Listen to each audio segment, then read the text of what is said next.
Hi all, എല്ലാവർക്കും താജൂസ് കിച്ചണിലേക്ക് സ്വാഗതം. ഞാൻ ഇന്നിവിടെ വന്നിരിക്കുന്നത് ഒരു അടിപൊളി മാർബിൾ കേക്കിൻ്റെ റെസിപ്പിയായിട്ടാണ്. കണ്ടില്ല, നല്ല സോഫ്റ്റ് ആയിട്ട് തന്നെയാണ് കിട്ടിയിട്ടുള്ളത്. നമുക്ക് ഈ ബട്ടർ പേപ്പറൊക്കെ ഒന്ന് റിമൂവ് ചെയ്യാം. അടിയൊന്നും കരിഞ്ഞിട്ടില്ല, നല്ല പെർഫെക്റ്റ് ആയിട്ട് തന്നെ കിട്ടിയിട്ടുണ്ട്.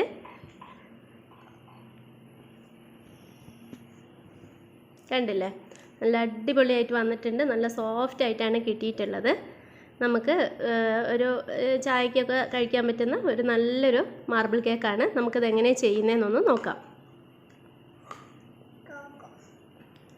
ആദ്യമേ തന്നെ ഞാനൊരു വലിയ ബൗൾ എടുത്തിട്ടുണ്ട്. അതിലേക്ക് നമുക്കിതിലേക്ക് വേണ്ട ഡ്രൈ ഇൻഗ്രീഡിയൻസ് ഒക്കെ ഒന്ന് അരിച്ച് ചേർക്കാം. അപ്പം ഞാനിതിലേക്ക് 1 കപ്പ് മൈദ ചേർത്ത് കൊടുക്കുന്നുണ്ട്. 1 ടീസ്പൂൺ ബേക്കിംഗ് പൗഡർ ചേർത്ത് കൊടുക്കുന്നുണ്ട്. 1/4 ടീസ്പൂൺ ബേക്കിംഗ് സോഡ ചേർത്ത് കൊടുക്കുന്നുണ്ട്. ഇതെല്ലാം കൂടെ നമുക്ക് 2-3 പ്രാവശ്യം നന്നായിട്ടൊന്ന് അരിച്ചെടുക്കാം. ഇങ്ങനെ നന്നായിട്ട് അരിച്ചെടുക്കുമ്പം ഇതെല്ലാം നന്നായിട്ട് മിക്സ് ആവുകയും ചെയ്യും. എല്ലാ ഭാഗത്തും ഒരുപോലെ മിക്സ് ആവുകയും ചെയ്യും. ഇതുപോലെ അരിച്ചെടുക്കുമ്പോൾ നമ്മുടെ കേക്കൊക്കെ നല്ല സോഫ്റ്റ് ആയിട്ട് നല്ല പൊങ്ങി കിട്ടുകയും ചെയ്യും. അതിന് വേണ്ടിയിട്ടാണ് ഇങ്ങനെ 2-3 പ്രാവശ്യം അരിച്ചെടുക്കുന്നത്. 1 കപ്പ് മൈദ, 1 teaspoon baking powder, 1/4 teaspoon baking soda, ഇത്രയാണ് വേണ്ടത്. അപ്പം ഞാനിതൊരു 3 പ്രാവശ്യം നന്നായിട്ട് അരിച്ചെടുത്തിട്ടുണ്ട്. ഇനി ഇതാ നമുക്ക് ഒരു സ്പൂൺ എന്തെങ്കിലും വെച്ച് ഒന്ന് നന്നായിട്ട് ഒന്നുകൂടെ മിക്സ് ചെയ്യാം.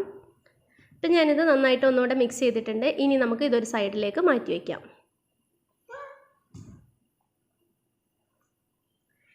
ഇനി നമുക്ക് ഇതിലേക്ക് വേണ്ട മുട്ടയൊന്ന് ബീറ്റ് ചെയ്തെടുക്കണം. അപ്പം ഞാനിതിലേക്ക് 3 മുട്ടയാണ് എടുക്കുന്നത്. മീഡിയം സൈസിലുള്ള 3 മുട്ടയാണ് എടുത്തിട്ടുള്ളത്. അപ്പം മുട്ട നേരത്തെ തന്നെ ഫ്രിഡ്ജിൽ നിന്നൊക്കെ ഒന്ന് മാറ്റി വെക്കണം. അപ്പം ഞാൻ 3 മുട്ട ഈ ബൗളിലേക്ക് പൊട്ടിച്ചൊഴിച്ചിട്ടുണ്ട്. നമുക്കിത് നന്നായിട്ടൊന്ന് ബീറ്റ് ചെയ്യാം. ആദ്യം നമുക്ക് ചെറുതായിട്ടൊന്ന് ബീറ്റ് ചെയ്തെടുക്കാം.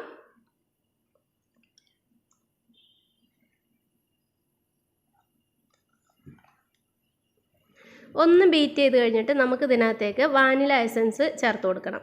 അപ്പം ഞാൻ ഇത് ജസ്റ്റ് ഒന്ന് ബീറ്റ് ചെയ്തിട്ട് നിർത്തിയിട്ടുണ്ട്. ഇനി ഇതിലേക്ക് എൻ്റെ കയ്യിൽ വാനില ഷുഗറാണുള്ളത്. അപ്പം ഞാൻ 1 ടീസ്പൂൺ വാനില ഷുഗർ ചേർത്ത് കൊടുക്കുന്നുണ്ട്. നിങ്ങളുടെ കയ്യിൽ വാനില എസൻസ് ആണെങ്കിൽ അത് ചേർത്ത് കൊടുക്കാം. അപ്പം ഇത് ചേർത്ത് കഴിഞ്ഞിട്ട് നന്നായിട്ട് തന്നെ ബീറ്റ് ചെയ്യണം. എന്നാലേ നമ്മുടെ ആ മുട്ടയുടെ മണവും ടേസ്റ്റും ഒക്കെ ഒന്ന് മാറി കിട്ടുള്ളൂ. അപ്പം ഞാൻ ഇത് ചേർത്ത് കഴിഞ്ഞിട്ട് നന്നായിട്ട് ബീറ്റ് ചെയ്തിട്ടുണ്ട്. ഇനി നമുക്കിതിലേക്ക് പഞ്ചസാരയാണ് ചേർത്ത് കൊടുക്കേണ്ടത്. അപ്പം ഞാനിവിടെ ഒരു 1/4 കപ്പ് പഞ്ചസാര എടുത്ത് പൊടിച്ചെടുത്തതാണ്. 1/4 കപ്പ് പഞ്ചസാര പൊടിച്ച് കഴിയുമ്പം 1 കപ്പ് പഞ്ചസാര പൊടി ഉണ്ടാവും. ഈ പഞ്ചസാര ഒരുമിച്ച് അങ്ങ് ചേർക്കരുത്, അല്പാൽപമായിട്ട് ചേർത്തിട്ട് നന്നായിട്ട് ബീറ്റ് ചെയ്തെടുക്കണം. അപ്പം ഞാനിത് കുറച്ചായിട്ട് ചേർത്തിട്ട് നന്നായിട്ട് ബീറ്റ് ചെയ്തെടുക്കുവാണ്.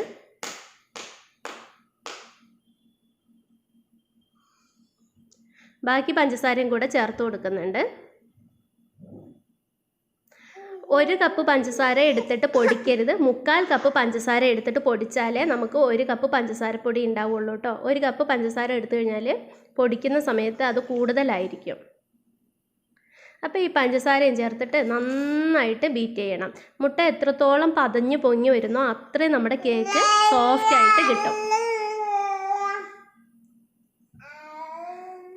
ഇപ്പം അത് ഞാൻ നന്നായിട്ട് തന്നെ ബീറ്റ് ചെയ്തിട്ടുണ്ട്. ഇനി നമുക്കിതിലേക്ക് ഓയിലാണ് വേണ്ടത്. അപ്പം ഞാനിതിലേക്ക് ഒരു 1/4 കപ്പിൻ്റെ അടുത്ത്, 1/4 കപ്പ് മുഴുവനായിട്ട് എടുത്തിട്ടില്ല, 1/4 കപ്പിൻ്റെ അടുത്ത് പിന്നെ ഓയിൽ എടുത്തിട്ടുണ്ട്. സൺഫ്ലവർ ഓയിലാണ് എടുത്തിട്ടുള്ളത്. അപ്പം നിങ്ങൾ എടുക്കുന്ന സമയത്ത് ഇതുപോലത്തെ വല്ല വെജിറ്റബിൾ ഓയിലോ അങ്ങനെ എന്തെങ്കിലും എടുത്താൽ മതി. പിന്നെ വെളിച്ചെണ്ണ ഒരിക്കലും എടുക്കരുത് കേട്ടോ. നിങ്ങളുടെ കയ്യിൽ ബട്ടർ ഉണ്ടെങ്കിൽ ബട്ടർ മെൽറ്റ് ചെയ്തിട്ട് അത് ഒഴിച്ചു കൊടുത്താലും മതി. ഓയിൽ ഒഴിച്ചു കൊടുത്തു കഴിഞ്ഞിട്ട് ഒരുപാട് അങ്ങോട്ട് ബീറ്റ് ചെയ്യരുത്. ജസ്റ്റ് ഒന്ന് മിക്സ് ആവാൻ വേണ്ടി മാത്രം ബീറ്റ് ചെയ്തിട്ട് സ്റ്റോപ്പ് ചെയ്യണം.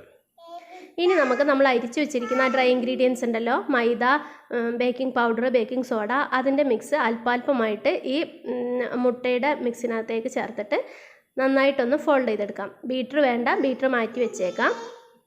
എന്നിട്ട് ഇതുപോലത്തെ വല്ല സ്പാച്ചുല എന്തെങ്കിലും വെച്ചിട്ട്, ഇനി ഇതുപോലത്തെ സ്പാച്ചുല നിങ്ങളുടെ കയ്യിലില്ലെങ്കിൽ തടിത്തവി വെച്ചിട്ട് ചെയ്താലും മതി.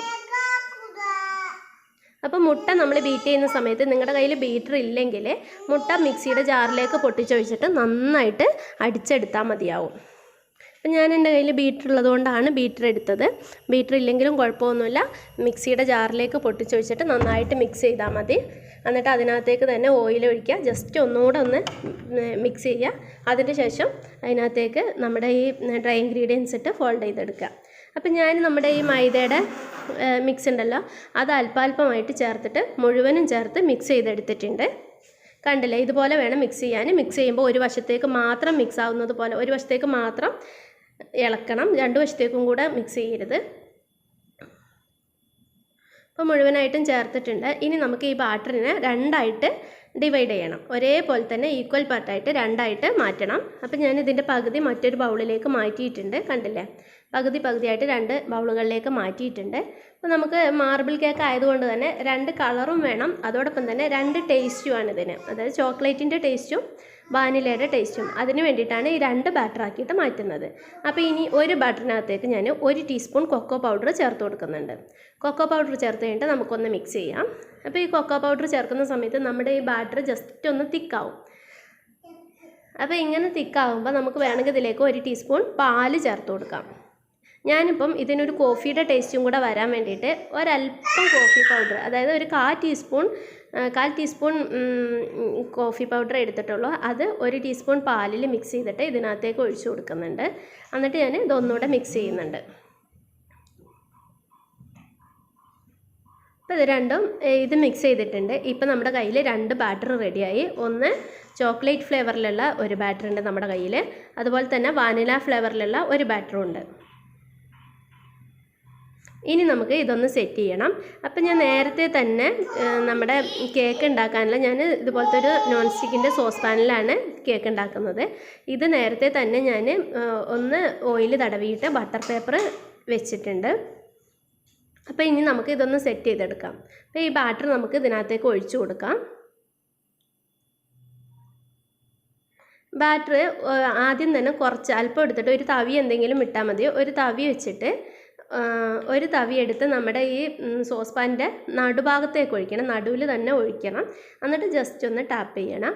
അതിന് ശേഷം അതിൻ്റെ നടുവിലായിട്ട്, ഇപ്പം ഞാൻ ഈ ഇതിൽ വീഡിയോയിൽ കാണുന്നില്ല, അതുപോലെ തന്നെ അതിൻ്റെ നടുവിലായിട്ട് നമ്മുടെ ചോക്ലേറ്റ് മിക്സ് ഇല്ലേ അത് ഒരു തവി ഒഴിക്കണം. അതിൻ്റെ മുകളിൽ വീണ്ടും നമ്മുടെ വാനിലയുടെ ആ മിക്സ് ഒഴിക്കുക. ഇതുപോലെയാണ് ചെയ്തെടുക്കേണ്ടത്.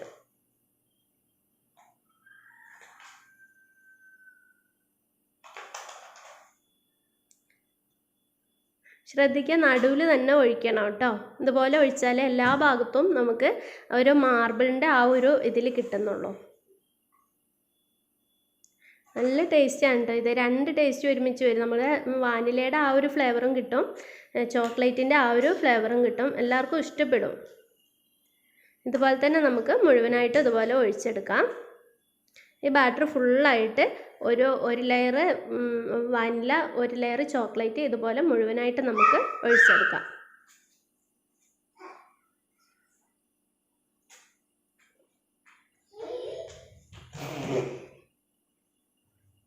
ഞാൻ ഈ ബാറ്റർ മുഴുവൻ ഇതിനകത്തേക്ക് ഒഴിച്ചിട്ടുണ്ട്.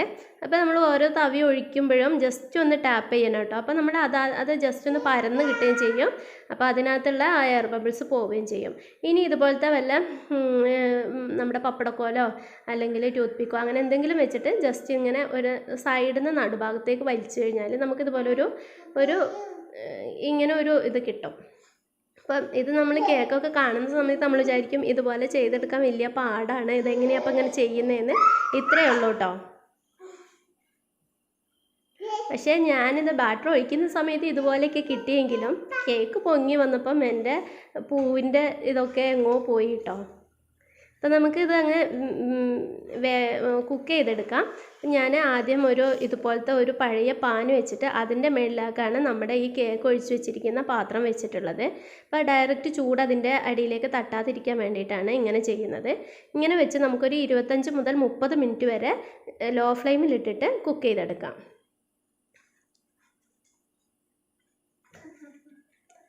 ലോ ഫ്ലെയിമിൽ തന്നെ ഇടണം, ഫ്ലെയിം കൂട്ടിയിടരുത് കേട്ടോ. ഇപ്പോൾ ഒരു 25 മിനിറ്റൊക്കെ കഴിഞ്ഞിട്ടുണ്ട്. 25 മിനിറ്റ് കഴിഞ്ഞു, ഒരു 30 മിനിറ്റിൻ്റെ അടുത്തായിട്ടുണ്ട് കേട്ടോ. അപ്പോൾ തുറന്ന് നോക്കുമ്പോൾ നമ്മുടെ കേക്കൊക്കെ നന്നായിട്ട് പൊങ്ങി വന്നിട്ടുണ്ട്. കണ്ടില്ലേ, ഞാൻ പറഞ്ഞില്ലേ നമ്മുടെ നേരത്തെ ഉണ്ടാക്കി വെച്ചിരുന്ന ആ പൂവിൻ്റെ ചിത്രമൊക്കെ പോയിട്ടുണ്ട്. മൊത്തത്തിലൊരു മാർബിളിൻ്റെ ഇതുപോലെ തന്നെ ആയിട്ടുണ്ട് കേട്ടോ. ഇതുപോലെ എന്തെങ്കിലും വെച്ച് ജസ്റ്റ് ഒന്ന് കുത്തി നോക്കാം വെന്തിട്ടുണ്ടോ എന്ന് അറിയാൻ വേണ്ടിയിട്ട്. വെന്തിട്ടുണ്ടെങ്കിൽ നമ്മൾ എന്തുകൊണ്ടാണോ കുത്തുന്നത് അത് നല്ല ക്ലീൻ ആയിട്ട് കിട്ടും, കയ്യിലൊന്നും ഒട്ടി പിടിക്കുന്നില്ല. നമുക്കപ്പോൾ ഇനി ഇതൊന്ന് നമ്മുടെ ഈ പാത്രത്തിൽ നിന്നൊന്ന് റിമൂവ് ചെയ്യാം. കണ്ടില്ലേ, നല്ല പെർഫെക്റ്റ് ആയിട്ട് തന്നെയാണ് കിട്ടിയിട്ടുള്ളത്.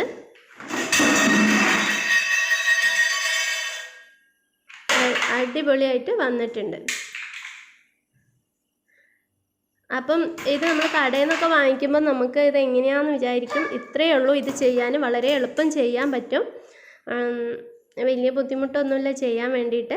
ബീറ്റർ ഇല്ലാത്തവർ വിഷമിക്കൊന്നും വേണ്ട, ഓവൻ ഇല്ലാത്തവർ വിഷമിക്കേണ്ട. ബീറ്ററിൻ്റെ ഓവൻ്റെ ഒന്നും ആവശ്യമില്ല, നമുക്കിത് വീട്ടിൽ തന്നെ ഇതുപോലെ ചെയ്തെടുക്കാൻ പറ്റും.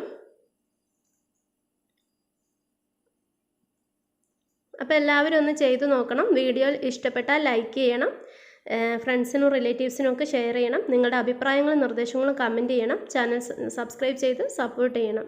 Okay, thank you.